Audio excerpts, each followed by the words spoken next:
There are a variety of reasons why patients undergo gastric surgery. For example, for severe PUD, peptic ulcer disease, patients may have part of the stomach removed, especially the portions that are damaged by the disease. Also, because the acid damages the layers under the mucosa, if the penetration is too deep, it could cause hemorrhaging, and it could even reach a point where the whole wall is perforated through, and then the gastric contents could leak into the abdomen. This would be a very severe condition that is life-threatening, and it could leave some ugly complications if the patient survives. There could also be obstruction due to the disease, and this would require surgical intervention. One type of surgery is called a vagotomy.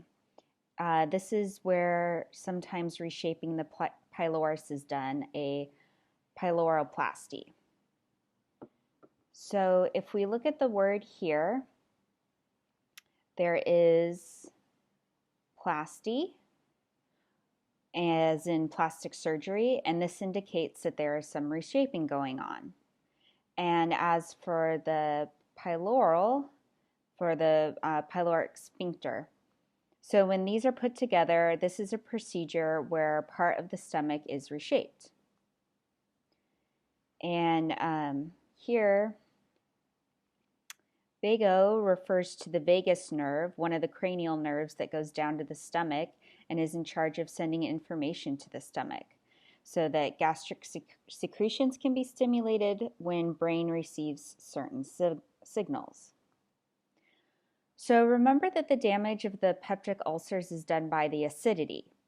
Therefore, if we can cut the message being delivered from the brain to stimulate the acid secretion in the stomach, this would be more effective than taking any medication to fight the low pH.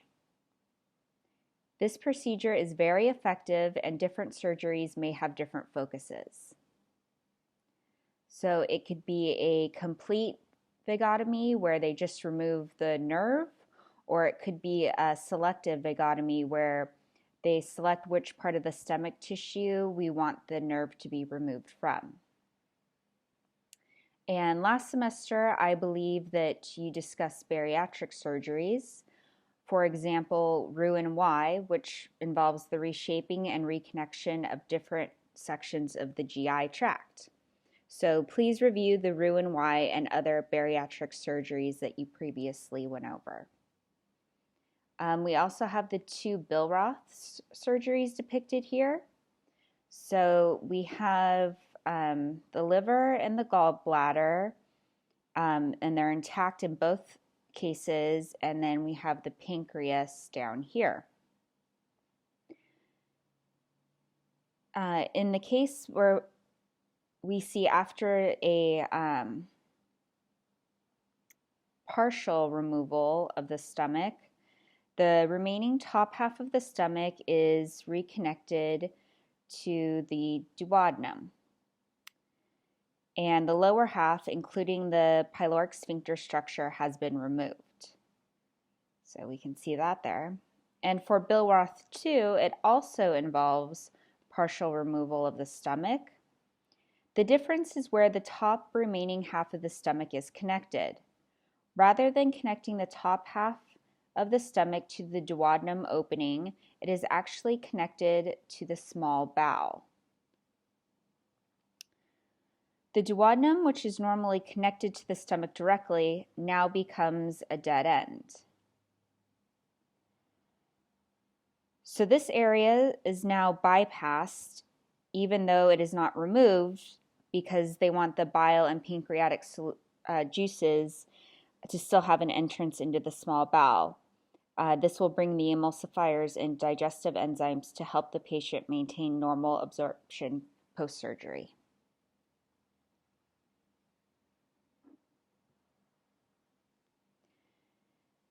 And here we have some of the possible implications of gastric surgeries. The gastric capacity is usually reduced.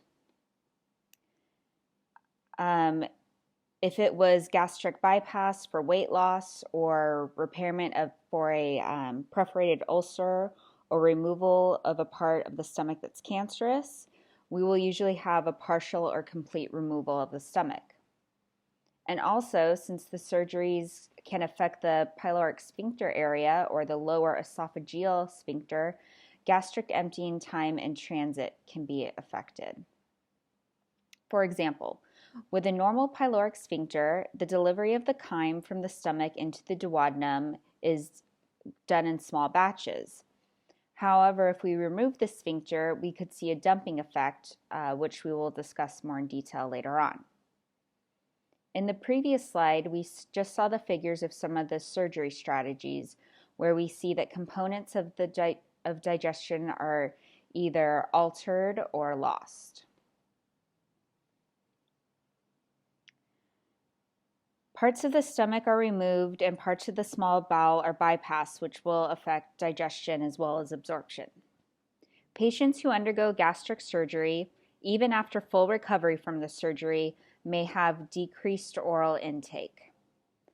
However, for bariatric surgery, remember, decreased oral intake is actually one of the desired outcomes. But this may not be the case for someone who has an ulcer, and they may need to improve their nutritional status. But after reducing the stomach's capacity, then the patient will still become full earlier, so that may mean that they eat less at each meal. And this would definitely be something that we want to take into consideration. Then we also have maldigestion and malabsorption as long-term consequences.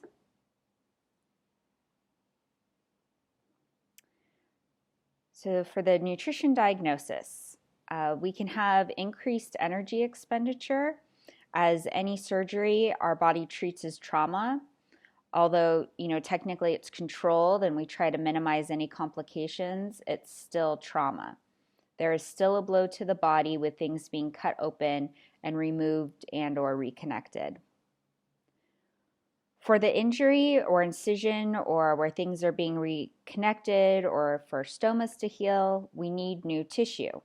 So it's like the wound healing process, we need increased energy. We talked about why patients with these surgeries would likely have inadequate intake. And so for the inappropriate intake of carbohydrates, this is more for the dumping syndrome that we will discuss next. For people post these or other bariatric surgeries, we really don't want them to eat a lot of food containing simple sugars because this could trigger the dumping syndrome due to the fact that simple sugars can quickly pull fluid into the small intestine. Then the patients could have diarrhea or they can even faint because they are losing so much fluid volume from their bloodstream. As for altered GI function, the anatomy is altered or the flow of the sequence is altered. Then with that, we have the maldigestion and malabsorption that we see impaired nutrient utilization. So with all of this, it's no surprise that we would see involuntary weight loss. And if these patients post-op are still seeking sugary or fatty foods and beverages, this could be a sign that they don't know they should be avoiding those foods. So kind of linked to here.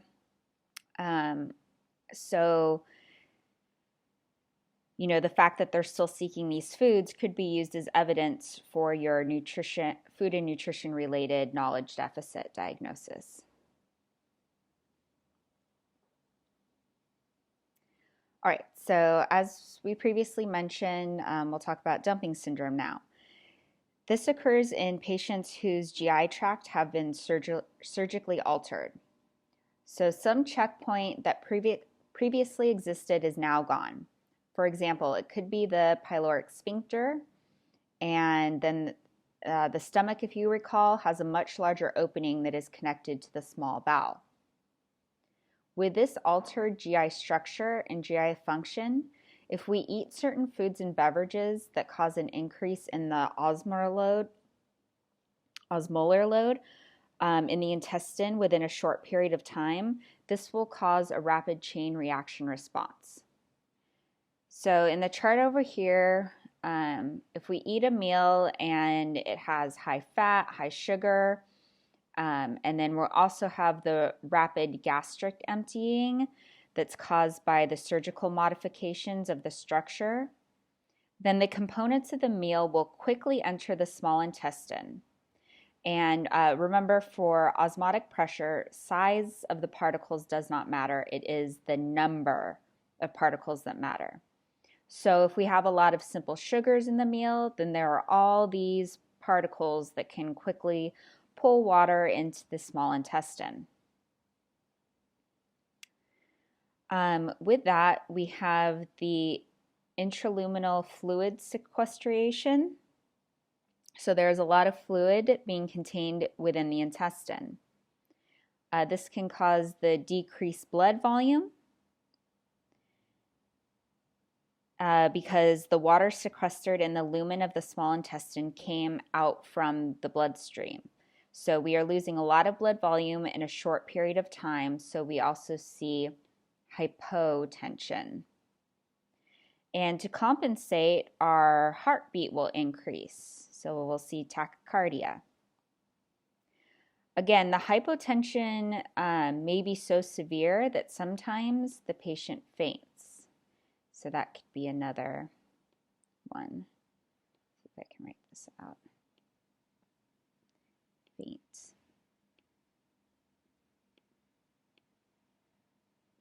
There we go. So that's supposed to say faint. All right.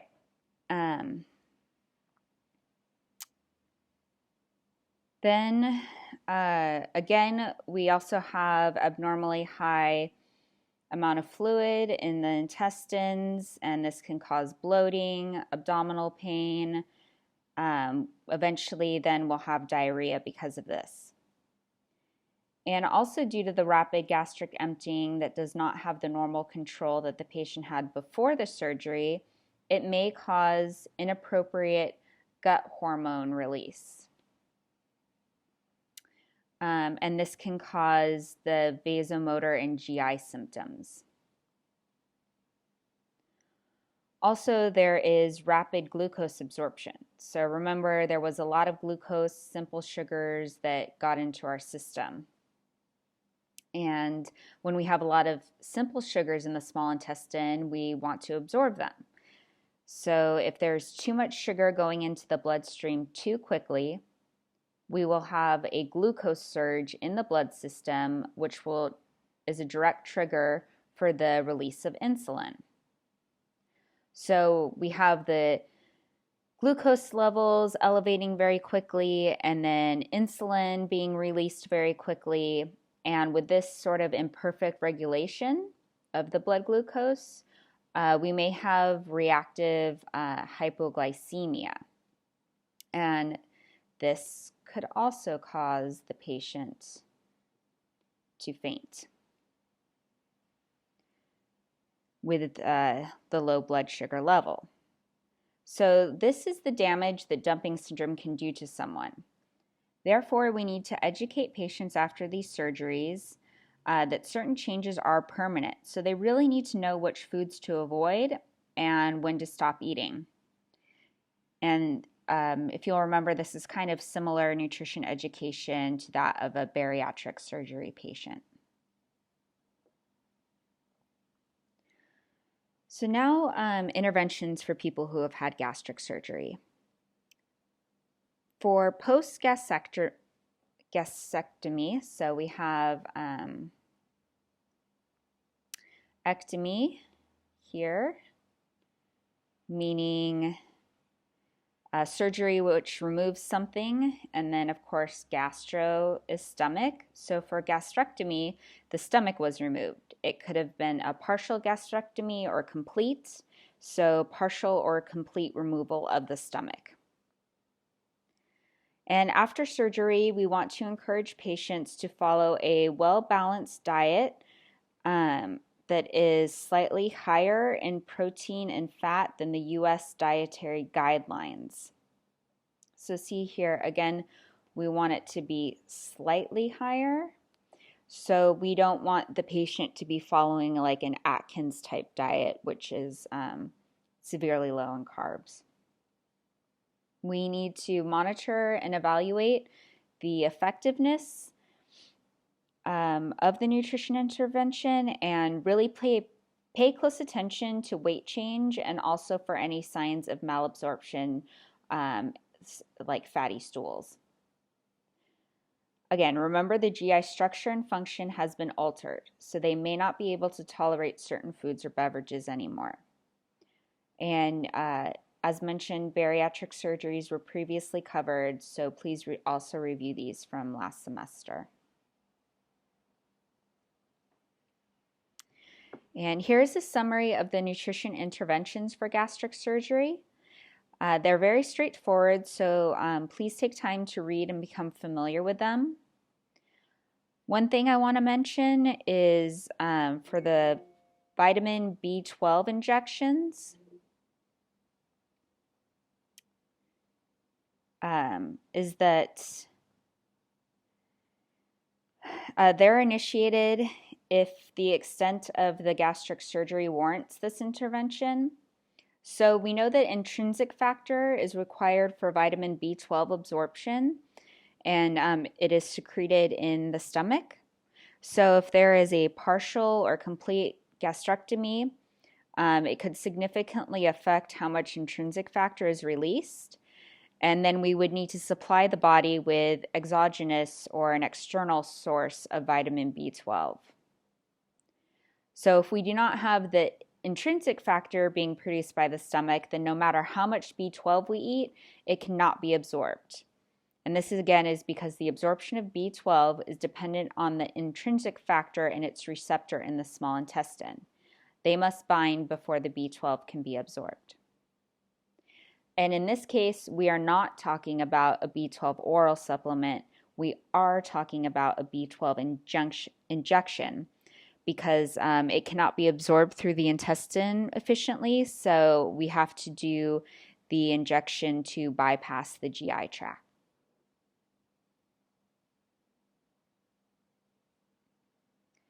The next condition is gastroparesis, and the definition of this condition is a syndrome of objectively delayed gastric emptying in the stomach in the absence of mechanical obstruction. So the stomach is not emptying on schedule and the food is staying in the stomach longer.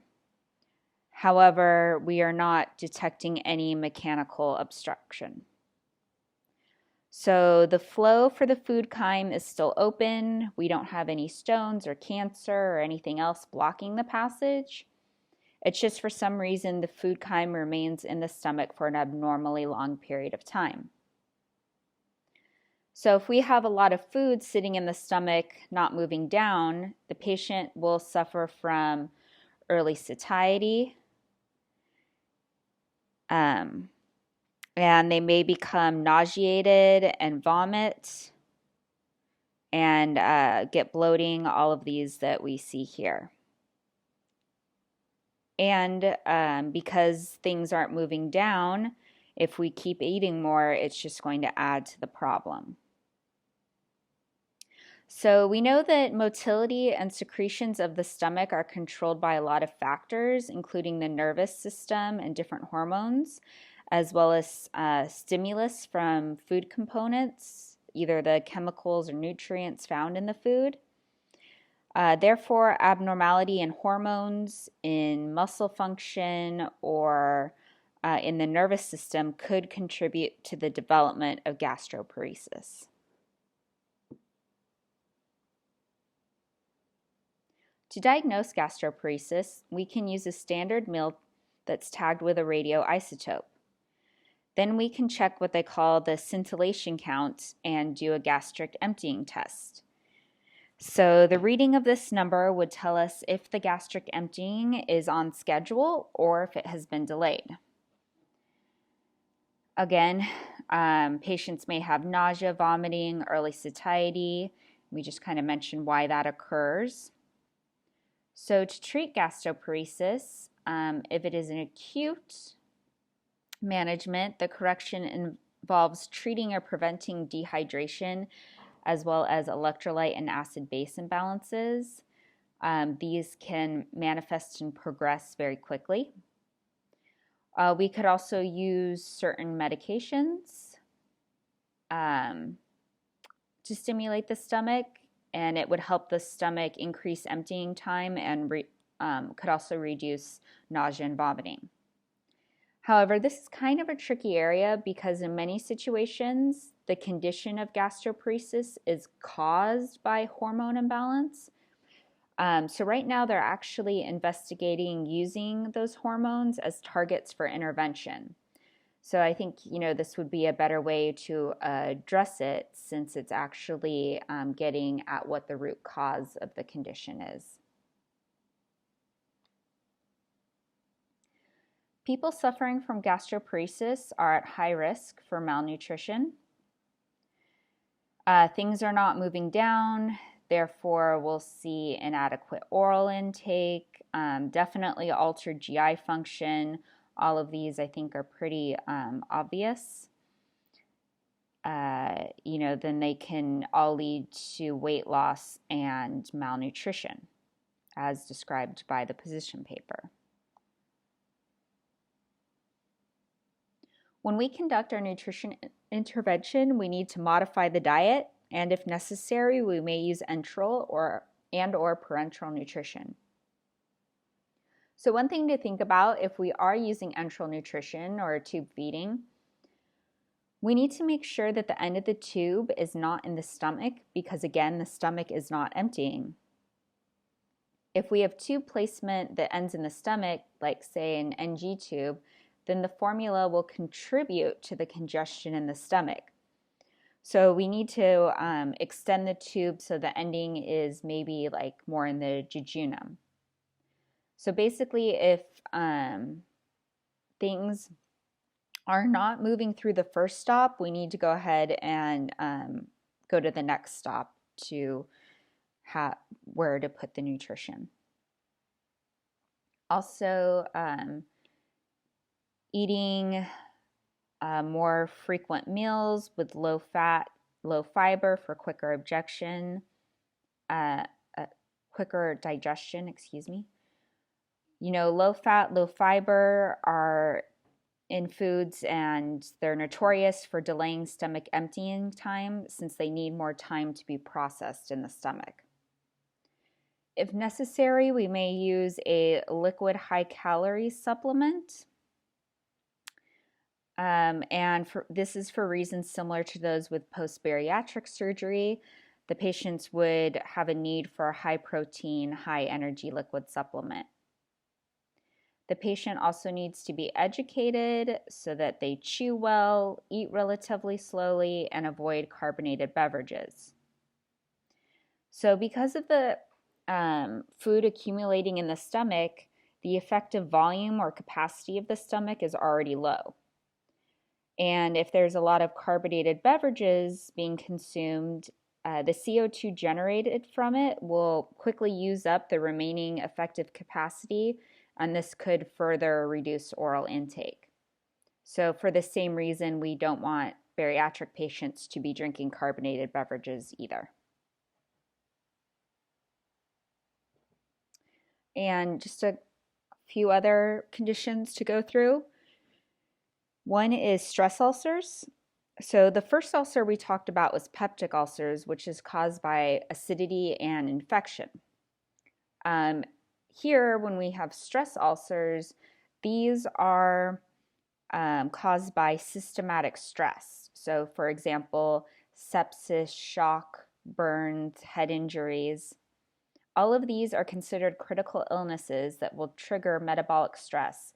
So it is a full system, full body systemic reaction. And this can lead to damage of the stomach mucosa. To treat stress ulcers, we want to use early infusions of protein blockers because we don't want the acidity to do more damage. We definitely want to try and block it. Then we have this Zollinger-Ellison syndrome, and it's basically another name for gastric acid hypersecretion, so too much acidity. Managing it is similar to that for peptic ulcer disease. We can control the acid by either controlling the secretions or taking agents that can neutralize the acidity or provide additional lining support for the mucosal layer.